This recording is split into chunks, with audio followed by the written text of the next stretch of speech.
foot away from your pedal. Yeah, please. Alright, so welcome to the G450. Welcome to the off-road party of Bob. So when we do off-road, as you already mentioned yourself, it's a hugely different experience to what we felt out there. It's not about speed anymore, it's about survival. For the most part, we won't be much faster than the kind of speed we're doing now, kind of 4 or 5 miles an hour. Any faster than that, and we'll probably both need to see a chiropractor afterwards. Oh, really? It gets pretty rough and bumpy out there, but of course that's the point of it, really, isn't it? Although the speeds are a lot lower than we've just experienced out on the circuit, the challenge and the intensity is still there, and really that comes from the nature of the obstacles that we're taking on.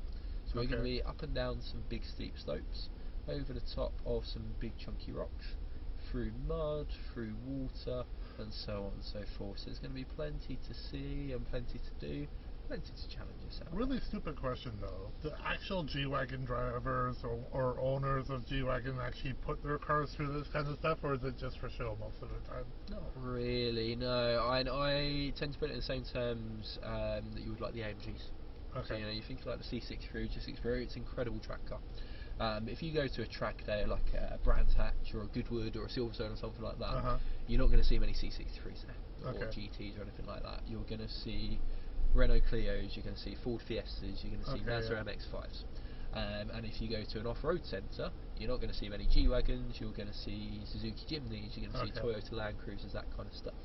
Because if you're going to do an extracurricular activity with a car like that, if you like, your best bet is to use one that you can afford to crash. Yeah. And of course, if you can afford to crash one of these, then life's gone very well for you, but most of us don't have that luxury, of course. Except if you are Mercedes-Benz, you can do whatever the hell you want to your Oh cars. yeah, exactly.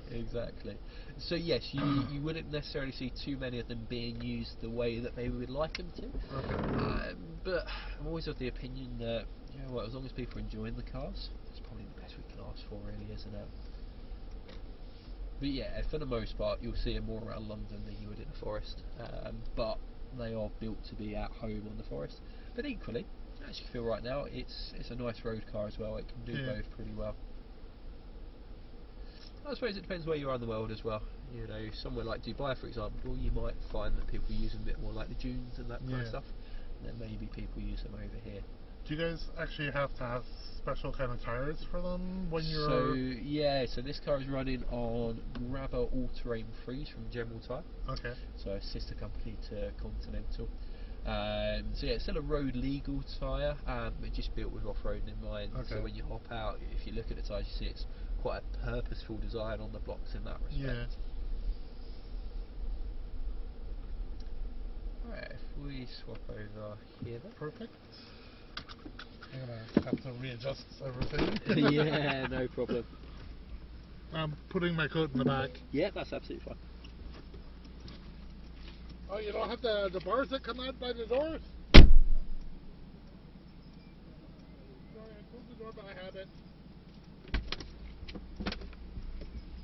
I think those are an option you can get on the G Wagon now. Quite possibly, yeah. So this is considered a full-size SUV? Yeah, I think this would technically make it into the 4x4 bracket as opposed to SUV. The SUV would be more like the GLs, that kind of thing. Alright, so control-wise, like we said before, it's going to be pretty much the same as the C63. If you just want to take a moment to get yourself comfortable with the seating position.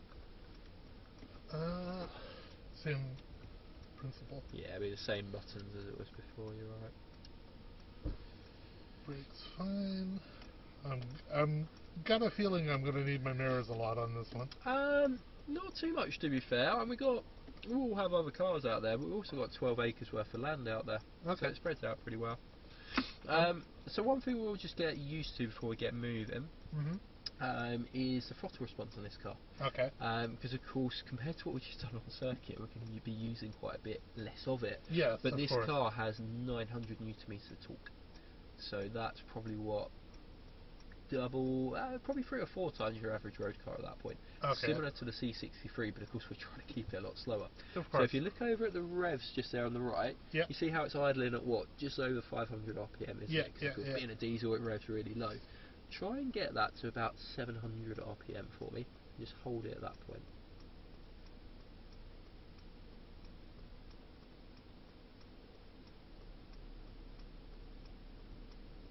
So just ever so slightly more. Yeah, just like that. So when we're on the off-road course, that's all I need from you, to be honest. Because what you find out there is the more you apply the throttle, the more you have to come off it. That's when we lose our momentum, that's when we get caught in the obstacles. Whereas if we can hold a small amount of throttle like that, we'll just maintain the momentum and we'll keep rolling through the obstacles. It's going to be challenging. Hugely challenging, because then in a moment I'm going to put the car into low range instead. So at that point it's going to become quite a bit more responsive in that regard. And also you're going to get thrown around quite a bit, so keeping your foot steady on the throttle is going to be another easier said than done. Yeah, exactly.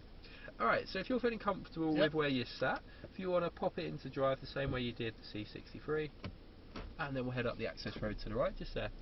So as you can see, it's a pretty bumpy road, so this gives us a great chance to practice that throttle input there. I'd aim for about 4 miles an hour, and like I say, about 700 RPM or so. So you're currently at about 1,000 if you just bring it down a little bit, and then just try and keep it balanced at that point. And you can feel the difference there straight away in terms of the way it just keeps rolling along. Imagine someone took this like 15-20 miles an hour. Yeah, you want to stop it pretty quickly at that point. Even at this speed you can feel every bump in the road. Has anyone ever done something stupid in the G Wagon course? Between me and you, not that I'm going to do anything stupid. Not in my time here, no. There are stories of years gone by, people getting stuck and that kind of stuff, maybe needing a bit of assistance. Like with everything we do here, of course the cars keep getting better and better, don't they? Yeah, so it becomes harder and harder to do that. Not that it's a challenge, to be fair, and it's still possible to do it, but you have to go out your way a lot more to try and get them into trouble than maybe you would have done 20 years back when they opened here. Equally, back when they started, I think they were using like MLs and that kind of stuff instead, so maybe more of an SUV at that point. Capable of a lot of this stuff, but maybe not to the same level as a G Wagon is. I have a feeling like sometimes when I'm going over the bumps, I'm getting hit like with higher RPM. Yeah, so like I said before, of course, keeping your... Here? Yes, please. So like we said before, of course, keeping your foot steady as you go over the bumps is quite tricky to do at times. So yeah, it's a good point and worth noting. So when we get to the end of the gully here, there's going to be a gate. It will be open, but we'll stop there anyway, because we'll use that as a chance to go into low range. So in low range, it's effectively our off-road setting. It's going to shorten up the gear ratios to help us make the most of the torque and the power. I've seen people driving on this on the videos. Yeah, it will happen a bit on passenger rides and that kind of stuff. Probably shouldn't happen when a guest is driving unless they've done it by error. But yeah, it can take it a little bit. So yeah, so it'll shorten up the gear ratio to help us make the most of the torque and the power when we're driving off-road. It'll also soften up the suspension a bit as well, so it's just going to be a bit more prepared for that rougher terrain. Yeah, exactly that. So you can see the gates there that we were talking about. As you get closer to it, you'll see this really small kind of step in the road. We'll park up there for a moment. I'll talk you through how to get into low range. Also, I'm going to be doing it. Putting it in low range? Yes, yeah. Well, it'll be a bit of a team effort, to be fair. So if you hold it here on the brakes, and then if you do half a push up on the gear lever into neutral, that's it, and then we'll press the low range button there. Then if you pull the gear lever back down into drive, then as you pull away you feel a real difference in the car. So it'll be a lot slower overall, as you can feel there, but also the throttle becomes quite a bit more responsive, as you can kind of feel there. So to start off with, you see those rocks there dead ahead? Oh jeez. Yeah, we're going to start going straight over the top of those. So when you do it, we won't need any pedals at all to start off with. Just let the car crawl over the top of it. Then as and when it gets caught on a rock and comes to a stop, all I need from you at that point is just that slight bit of throttle. Yeah, exactly. So I get off the throttle around... Yeah, if you come off it now, just let the car crawl from here.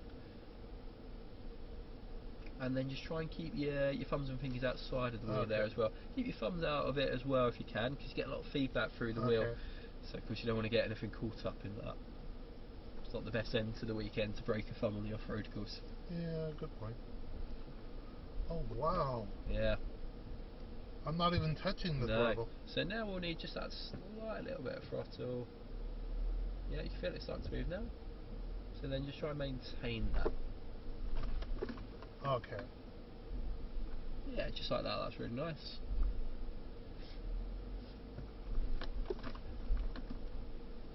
Wow.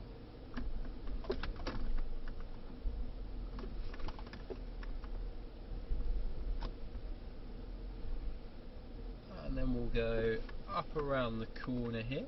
where you'll come across two bridges going across the water. Our goal will be to go across the top of them without falling off. So we've got a couple of tools to help us. We've got the onboard camera here. Of course, the yellow lines show you where the wheels are going to go. Yep. You can also use those lights either side of the bonnet. They're right where the wheels are. Then as you go across them... So I have to align with these... Yeah, so you can either line it up with the yellow lines here, or you can use those lights, whatever you prefer. Then as you go across, you want to be slow and straight, really minimal steering inputs. Well, this actually... Is there... No comments. No, you're all good. So yeah, the bridges here are about the same width as the tyres, so of course you haven't got a huge margin of error, but so far that's so good. What happens if you come off it? Oh, it's only a couple of inches. They do a very good job making it look deeper than it is. I used to enjoy telling people it's 6 metres, and you wouldn't believe how slowly and carefully people would do it at that point. I always wondered why they thought I'd be happy to hop into the car at that point though. That doesn't sound like a good day's work to me. If you go straight on up the road here, no, sorry, actually we'll take this turn to the right that's coming up. So as you take the turn, you'll see where the grass bank is on the right. If you keep nice and tight to that, that puts us up on a bit of banking here. So on you the see where right? the tyre tracks have gone to the right there, that's where we're going to go as well. Just try not to get too tight to the bowlers, of course. Yeah, that's looking pretty good. And then if you keep it on the right there, of course at this point the road ahead is quite hard to see, but you can use the camera to help you at that point. Jeez. Yeah, that's looking pretty good.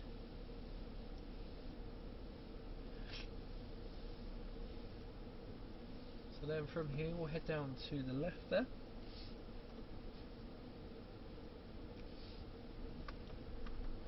I'm just curious, like, I get that it's a G Wagon, it's built for this kind of stuff. Yep. But what about the mud? That mud is the worst thing to make a car slide. Yeah, so that's where the tyres are so key for us, to be honest. Okay, straight? But also, yeah, if you go straight here. But also when you think about it, we're not really putting much on the way of the power down, are we? Okay, yeah. You know, and for the most part, we're not even into 4 figures RPM wise. So the wheels, we're not having to put a lot of power down at that point, we're just kind of rolling along it. Okay. So if we take this turn to the left here, keep huge nice puddle? and tight. Yeah, exactly. So this one on the left here, and you see where the logs are there, that's where we're going to go. Yep. So the logs here are going to be a similar challenge to what we did with the rocks at the start, same kind of technique. Use the camera to help you with your navigation as well. So you want to try and position the wheels maybe in some of the smoother grooves that run across the top of the logs. That'll give us a smoother passage. Then if you look in the second half, you see how you've got quite a big hole on the right, followed by quite a big hole on the left, so think about the way you're going to position the car to deal with that as well. Oh, jeez. I'm going to take it towards the left a little bit. Yeah, that's a good shout, because then of course you've got that big log there, but we're going to miss that, so that's all good. And then you'll see in a moment you've got that fairly big hole coming up just here, but then we've got the one on the left after it, so we want to try and follow that log effectively there. So a little bit to the right, and then you've got quite a big drop coming up here, so if you hold the brake at this point, and you want to do this bit really slowly as you jump off here.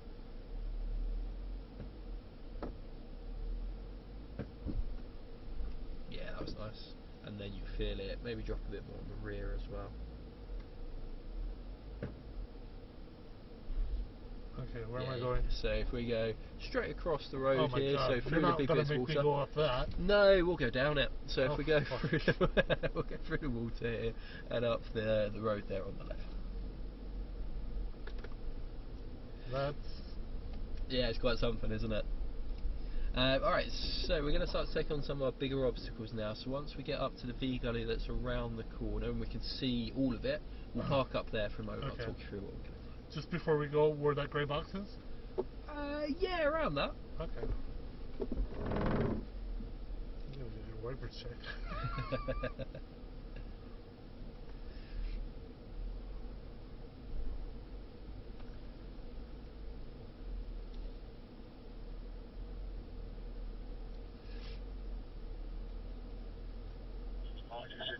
Yeah, just there will do us quite nice if you want to hold it there on the brake. Okay.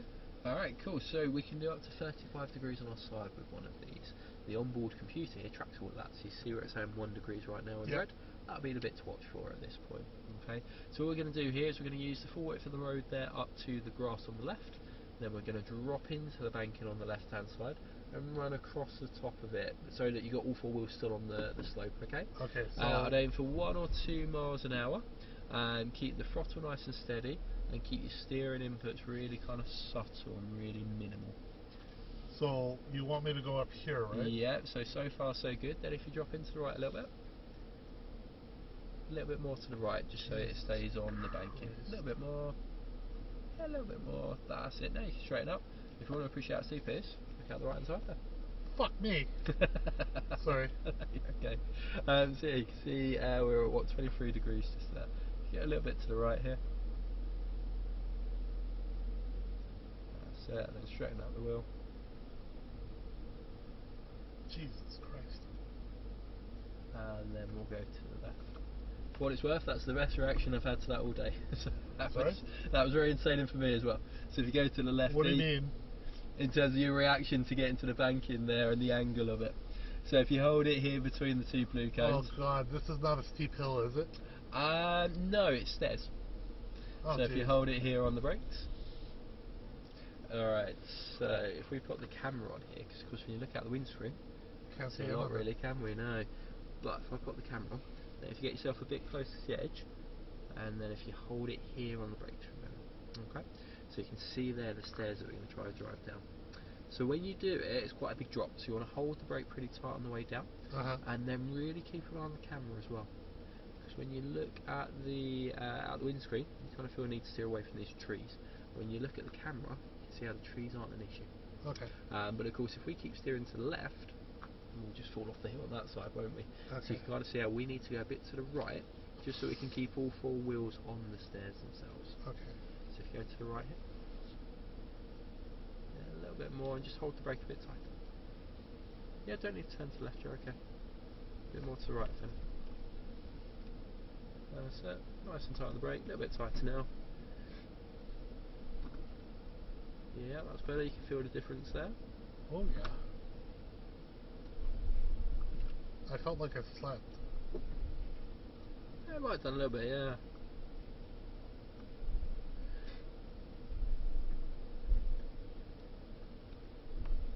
How does it handle when it's going downstairs like this and it's like the underside of the vehicle? Well, it's high up enough that it's not really a problem, to be honest. Okay. On the ground clearance on this is, it's got to be somewhere between 30 and 50 centimetres off the top of my head. I can't remember the exact figure, but it's going to be pretty big. So you see where the sign is for the elephant steps just over there? Yeah. We're going to park up next to that. So the elephant steps here will show us a couple of things. So the first thing it will show us is the articulation we get in the wheels. So you can see that work here already on the little graph here in the middle. So effectively the wheels can compress all the way up into the wheel arches. They can also drop up to about a metre away from the car as well. Okay. And you'll see and you'll feel and hear the way that it kind of twists and squats on each corner as it goes over. If you just bring it to a stop there. The other thing we're going to use here is the diff locks. Are you familiar with those? No. So on your average road car, if you think like your Qashqai for example, the differential on that is, and of course it's controlling the way the power sensor driven wheels, but on your car it's going to be what we call an open diff. So effectively what it will do is it will send as much power as it can to whichever wheel is going to rotate the easiest. Okay. Which is fine on the road, does the job we need it to do. It could be a problem here though, because that wheel could be up in the air, or it could be stuck on mud or something like that. So you might get rotation from it, but you won't get traction from it. It's just going to sit there spinning up. Okay. So what the diff locks do is they force equal power to either end of the axle. Okay. So that if, say, this wheel is up in the air, that's fine, we're sending power to this one, that keeps us moving forwards. So the G Wagon, I believe, was the first off-road vehicle to have the diff locks fitted inside it like this. Before that, if you think of like an old Land Rover or so from like the 60s or the 70s, you would have had to have hopped out, gone to the front, manually set it. And of course, like you said earlier, that could then be covered in mud, it might be quite warm and all that kind of stuff, whereas now we can do it from the comfort of the car quite easily. Cool. So with this one we'll go into first gear as well, no more than 1 mile an hour, really minimal speed at this point, let the car do the work. If you can, where possible, try to avoid the throttle altogether and just let it crawl through. As you go over this first kind of crest on the right here, you might feel it get a little bit stuck. Just watch your throttle when it does, because in a moment the rear diff will lock. So if you've got a load of throttle in at the time, it can just kind of spit you forwards a bit. And that's looking okay for now. So you feel it get caught a little bit there, just where that rear left is relatively light, so just watch your throttle at this point. I should. Just the slightest bit of throttle is all you need. Now that's locked, we're all good. You'll find you get a bit more traction going forwards.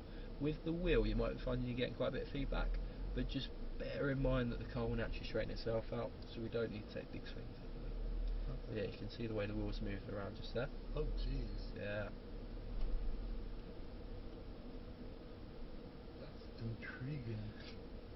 No wonder Mercedes is like expensive. Yeah.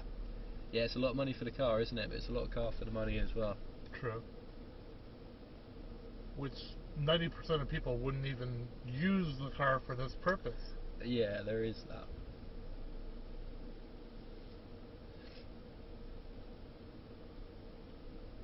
So how do I know when there is a wheel up in the... So when it's fully dropped away like that, it's likely to be in the air potentially. But to be honest, you feel it. So I don't think we've actually got a wheel up in the air yet.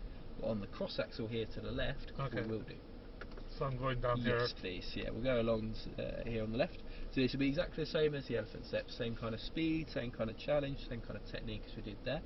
But with the nature of this one, you will feel the front right go up in the air, the rear left go in the air. But thanks to the diff locks, we'll keep moving throughout. This is quite intriguing. Yeah, that's looking pretty good in terms of your positioning so far. Just try that a little bit less throttle now. Just try and keep it balanced here. That's looking pretty good now if you want to keep the wheel straight. I'm happy with that. So then you'll feel the way it tips over on this corner. So it's just going to start to tip now. So that front right is now in the air. You can feel it's quite light. And the rear left is in the air. You can feel the way it's wobbling around now. And you feel the way it drops down there. And now the rear left is hit the ground. So if you go to the left here, this first turn to the left. Just try and watch your throttle as you go through this because the rear diff is still locked. So it won't be particularly responsive. And then if you try and unwind the steering lock as soon as you can, that'll just help the diff lock out. So yeah, if you start to unwind the steering lock now for me, that's it, and then just try and let it roll straight from over to straighten out the wheel, and it should start to unlock shortly. And then as you go along this road, this is just about reading the road ahead really, no big obstacles on here, but we're watching out for things like any holes, any crests, etc, etc. The diff is still locked? Yeah, that's okay, it'll sort itself out in a moment. Effectively, it will unlock when it feels like it's not needed anymore. Okay. So effectively, the less we use the throttle along here, the straighter the wheel is, the more likely it will be to unlock again. So you said the maximum angle on the safe angle on this Mercedes G Wagon is 35 degrees. Yes, yeah. Wow. Yeah. Oh, that's unlocked now. Yeah. So yeah, at this point, aim for like 3, maybe 4 miles an hour when it's flatter along here.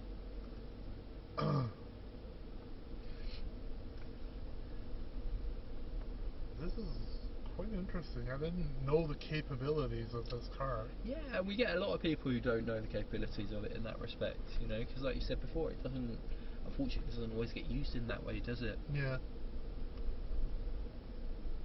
I mean, nothing, like, I wouldn't consider myself a nervous driver. Yeah.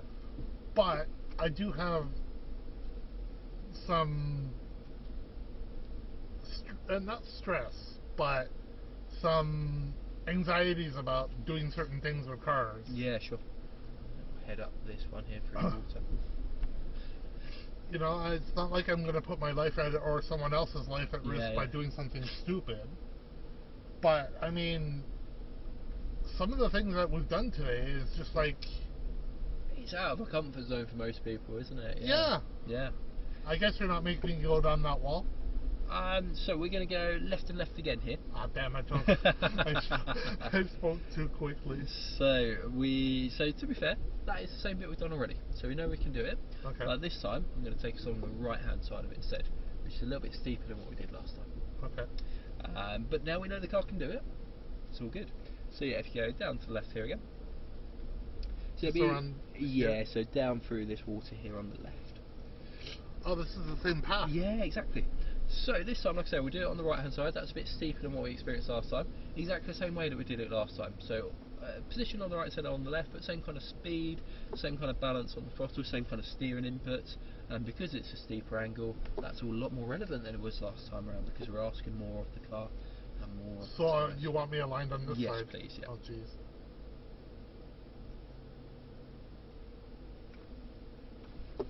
So yeah, to the right here. As close as I can get, right? Yeah, so keep all 4 wheels on the banking. That's it. Perfect. And then if you keep the wheel nice and straight here, if anything, just a little bit to the left. You can see where it gets particularly steep in the second half here. So we're already at what, 20 degrees, so not far off what we did last time, but still got steeper to come. Jesus Christ.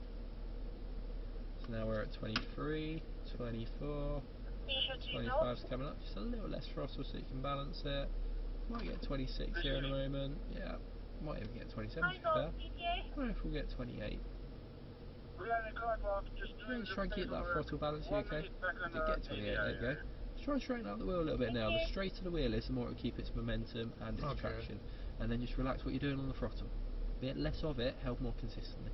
Sorry. That's alright. That was uncomfortable. And if you go to the right at the top, I know what you're making me do now. Ah, yes, of course. So once we into this road, you see how it splits into 2 lanes. We'll go for the left-hand lane. So with the ski slope that's coming up here, this will be all about the way we control it on the brake, okay? So it won't come fully off the brake at any point, as you might imagine. It's going to be really small releases. Which one's steeper, the one on the right or the left? Probably. I think it is the one on the left, actually, you know. Fuck. But yeah, if you go a little bit to the right here. And then we'll straighten up the wheel, that's it. So in a moment, you're just going to feel yourself climb over the lip you can see there. When the nose drops down, bring it to a stop. So if you hold it there on the brake. So then from here, like so, we won't come fully off the brake at any point. All we'll do is release it just enough that the car moves forward. So if you try just that small, tiny release of the brake here. It's not going to slide, is it? It will do if we release the brake too much and then have to reapply it. Okay. You're helping me out on this one. Well, there comes a point where the brake pedal on my side isn't that helpful because I'd be having to get you off the brake as opposed to on it. But for now, just try and release the brake, like I say, just the tiniest bit. Think of it as like if you learn to drive like a manual, trying to find the biting point on the clutch. So I'm... That's it, so you feel it's just starting to crawl forwards. That's all I need from you. Little bits like that, and then we'll stop it again shortly afterwards, okay?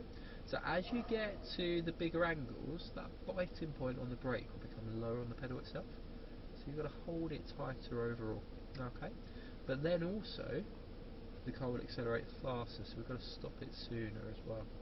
And the real skill, the real challenge in this is in the way you adapt to that as you get to the bigger angles, okay? I'll be on hand to talk you through all of it, of course, so I'll keep giving you feedback. I've already done this, this will be the 3rd time I've done it today for what it's worth. So the car can do it, the conditions are absolutely fine. It's the driver. We're all good. The driver's got us this far. We'll be all good.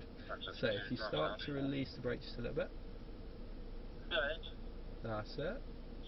Really nice so far. Yeah, great work. And then I'd stop it about there. Good. Then a slight release of the brake again. That's it. Slight release again. Yeah, great work so far. Keep that going.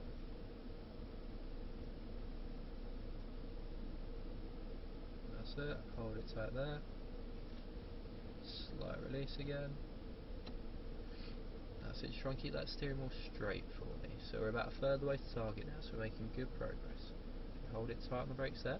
Now that we're getting to that bigger angle, just be ready to stop it a bit sooner for me. We're just past halfway now. So stop it about there. That's it. Slight release of the brake again. Yeah, good. Really nice control. A little bit tighter on the brake. Try and release it a little bit less for me, okay? We're now into the last 3rd, so we're making really good progress now. Just make sure that steering wheel stays straight. A little tighter on the brake now. Good catch. A little tighter. Perfect. So now I'll be looking to gain like a percentage at a time. Just keep that wheel straight. Really small gains now. That's it. Fuck me. And then if you start to slowly release a little bit more brake now, feel it start to skid, just come off the brake a bit further. Yeah. So if you release the brake a little bit more now, yeah, come off the brake now, you'll be okay. That's it, off the brake. Quite something that, isn't it? Probably the toughest part of the drive overall, I'd say, really, isn't it? That was the most nerve. Yeah. You know, I love taking airplanes, but yeah, sure.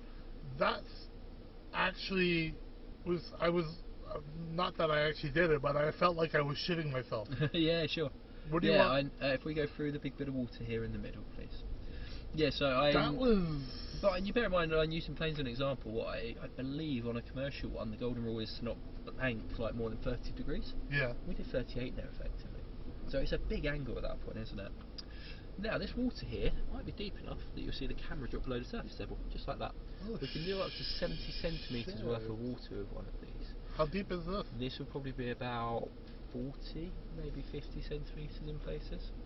So it'll be deep enough that you feel the water splash against the floor of the car, so you feel that through your feet. If I go quiet, you'll hear a popping noise as well. Yeah. That's the exhaust pipe under the water. As long as the engine's running, it's all good, it's pushing out the gases, nothing can come through. If the engine ever cut out, it would be a bigger issue.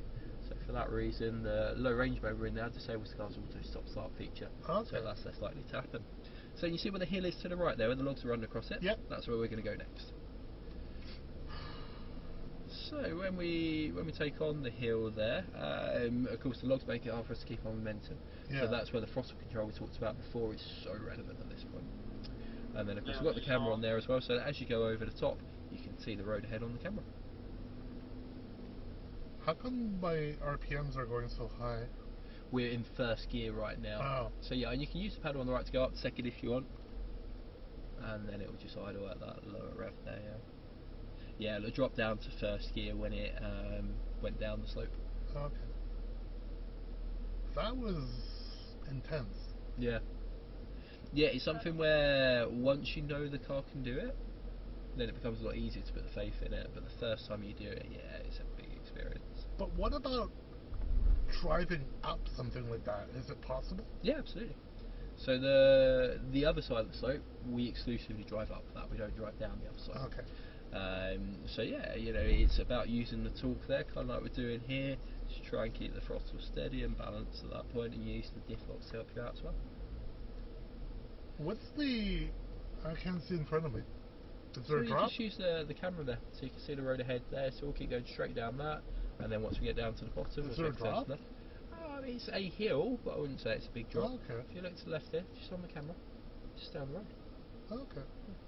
And then if we take this turn to the left here, and we'll go through this bit of water here and up the road there on the left. So I think my nervous part from that hill was quite apparent. Yeah, no, it's okay. It's there's a lot to process in this drive, isn't there? There's a lot to learn, but also just a lot you're experiencing for the first time as well. You know. True. So yeah, there's a lot to take in. I mean, so we'll go through this big bit of water, and then we're going to take the first turn on the right after the water. Perfect. I mean, I've been driving for many, many years, right? I'm comfortable behind the wheel. Yeah, sure. I mean, I think you could potentially sense that. Yeah. But certain elements made me extremely uncomfortable. Yeah, and like I say, it's so different to what we do daily on the road, isn't it? Yeah. But it was fun. It's been fun. So we'll take this turn to the left out the gates here. And park up so we can swap over? Yes, exactly that. No problem. Great. So we won't swap over, sorry. We'll go into high range first of all, then we'll drive back to the car park, then we'll swap over. Oh, okay. Alright, so yeah, if you go up past this step. Yep. Just. And then we'll hold it there for a moment. That's it. Then if you do half push up on the gear lever into neutral. Okay. Just a little bit less on it. That's in reverse right now. So just half push down. Oh, sorry. That's alright. And then if you pull the gear lever back down into drive. And as you pull away, you'll find the car feels a lot more like a normal road car again. Back to normal. Yeah. But yeah, it's quite something to see what the cars can do, isn't it? Obviously, as we talked about throughout the drive, they're such a popular and a fashionable car. But they're built for a lot more than driving around the streets of London where you'll often see them. There's so much engineering and technology that goes into making it such a capable and a versatile off-road vehicle as well. To be honest, and please don't take this the wrong way, I've always labeled Mercedes as, that's not my kind of car. It's not a brand that appeals to me. Yeah, sure. Please don't take it the wrong way. No, it's all. But this experience today has completely changed my mind, both on the race car, well, not the race car, but the car we tried earlier, and this. Yeah. It's just changed my complete perception of Mercedes. Like, for me, Mercedes was like, oh, it's just these. It's just for people that are assholes and they want to show off their money. But no, the technology behind the car is something completely different. And I work in technology, so what this car has done and what the other car has done has brought mad respect to the brand. Yeah. Oh, that's really good to hear. No, thank you. Appreciate that. Yeah, and that's what we're about here, showcasing what the cars can really do, what the technology is about, and the performance they're capable of. And the bit I love about it is they're capable of so much, but at the same time, we're now just sat here rolling along this road, and it just feels like a nice, comfortable place to be, doesn't it? Yeah. Because at the end I'm of the day, not for everyone, feeling it's just uncomfortable done there. at all. Yeah, you still expect it to be a Mercedes-Benz. You still expect it to have a level of luxury and comfort as well. Yeah. And it delivers that so well, doesn't it? Alright, so if we go... Yeah, I'm going to turn around exactly so that. we can swap we'll over. go around the orange cone there, then loop around and we'll park up. You didn't have to tell me. I kind of expected it. I wasn't going to drive your car on the public road. But no, like, honest to God, this has completely changed my perspective of the brand. No, really glad to hear that. Thank you. And that's what we're here for. So no, it's really good to hear. Really good to hear. Let me just make sure I have space to get out without walking in the mud. Yeah, good shout. So if you press the park button in, yeah, then we'll swap over. Yeah, I'll just grab my coat at the same time. Yeah, go for it.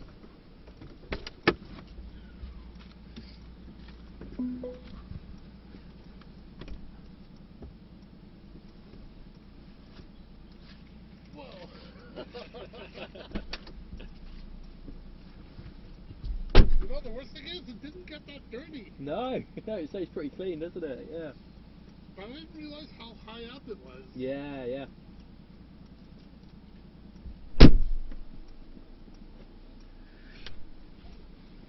Yeah, so I think people often expect him to come back filthy from the off-road course, but I suppose you've got to bear in mind, of course, with the nature of what we're doing, we're not really throwing the mud up, are we? Because we're not getting any wheel spin for the most part or anything like that. So, you know, the mud just kind of stays very much on the tyres. If anything, most of the dirt and the kind of grime you see in the cars is probably more from going through the water. Oh, and it actually tells you the angle of the... Of the wheels. Yes. Yeah, absolutely, and then you can get a page here where it will tell you your throttle input, your brake input and all that kind of stuff. Sometimes you remember how I was getting you at the start to look at the RPM? Sometimes we just use that as a demonstration instead. Okay. Just to show how responsive it is and how little throttle they actually need for the off-road course. How long have you been doing this for? So I've been here for 4.5 years now. I've done, 8 years of instructing in total, I suppose now, yeah. Wow. What? From the way I was operating both on the track and here, how do you think quick I'm not asking for a professional assessment, but my driving skills? Okay, yeah. So I think off-road there was really nice. It's a hard car to get used to in terms of the throttle inputs. Yeah. It's just so responsive, particularly in low range, that it just takes a bit of adjusting to. We did pretty well there in that respect.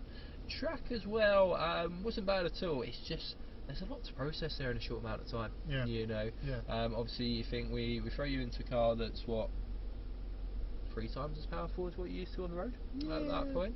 And within half an hour we're getting you to try and control it on effectively ice, and then we're giving you your first taste of driving on track and so on and so forth.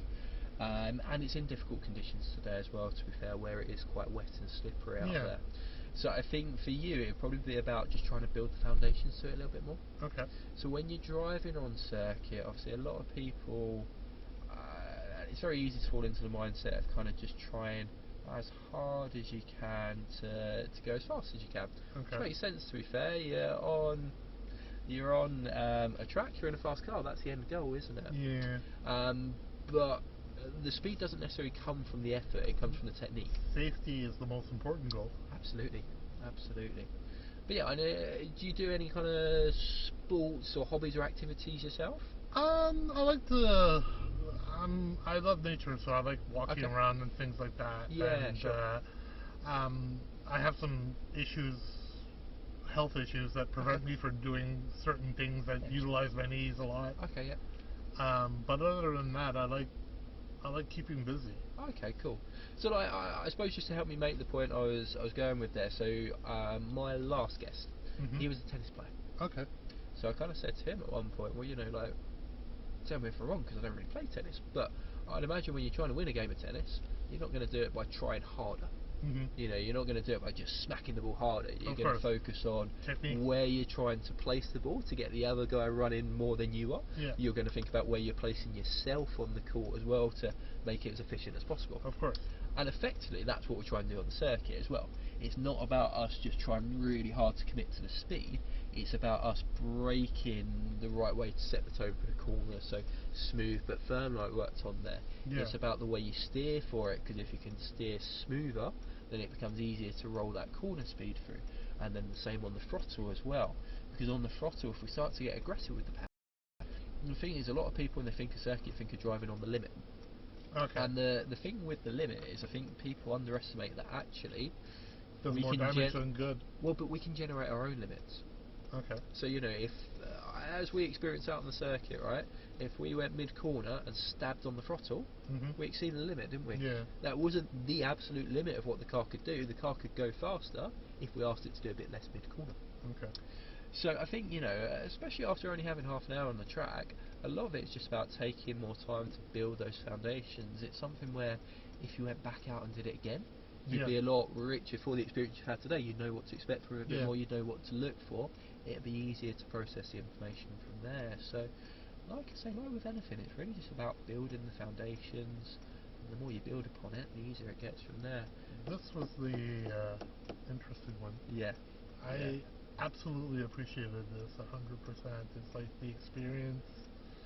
Yeah, it was something different. Really glad you enjoyed it. Really glad you enjoyed it. Yeah, anyone can drive fast, but driving with skill with this is a different question. Absolutely, yeah. Absolutely. So the building's open till 6, so if there's anything you want to see before you go, you still got a bit of time to do so. I did it yesterday, because I came by yesterday. I wanted to do the experience yesterday, but I couldn't. Yeah. But I want to